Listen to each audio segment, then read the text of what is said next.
One day, James had to wait at the station till Edward and his train came in. This made him cross. Late again? Edward laughed, and James fumed away.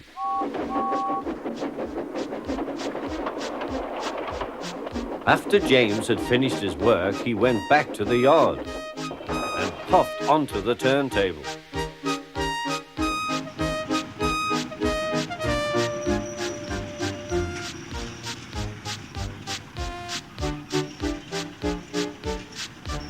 He was still feeling very bad-tempered. Edward is impossible, he grumbled to the others. He clanks about like a lot of old iron, and he is so slow he makes us wait. Thomas and Percy were indignant. Old iron? Slow? Why, Edward could beat you in a race any day. Really, said James, I should like to see him do it.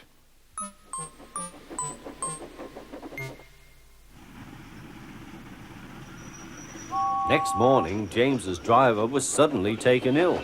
He could hardly stand, so the fireman uncoupled James ready for shunting. James was impatient. Suddenly, the signalman shouted.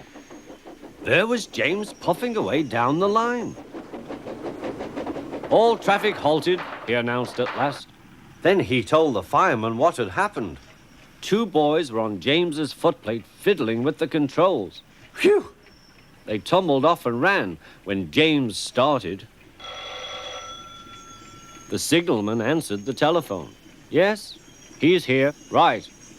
I'll tell him. The inspector's coming at once. He wants a shunter's pole and a coil of wire rope. What for? Wondered the fireman. Search me, but you'd better get them quickly. The fireman was ready when Edward arrived.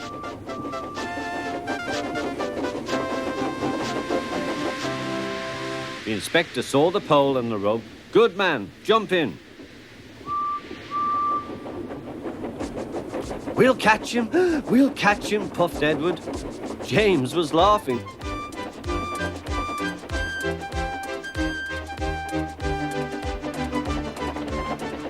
What a lark, he chuckled to himself.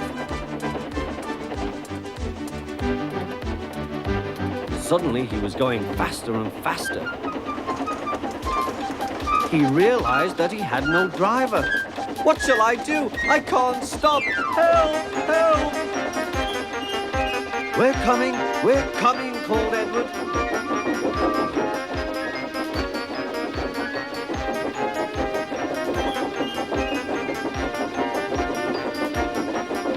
Edward was panting up behind with every ounce of steam he had.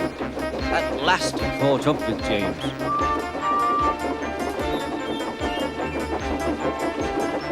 Steady, Edward, called his driver. The inspector stood on Edward's front, holding a noose of rope in the crook of the shunter's pole. He was trying to slip it over James's buffer.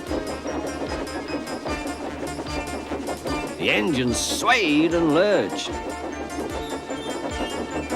At last! Got him! He shouted. He pulled the noose tight.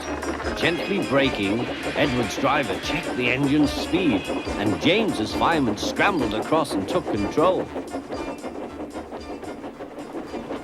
So the old iron caught you after all, chuckled Edward.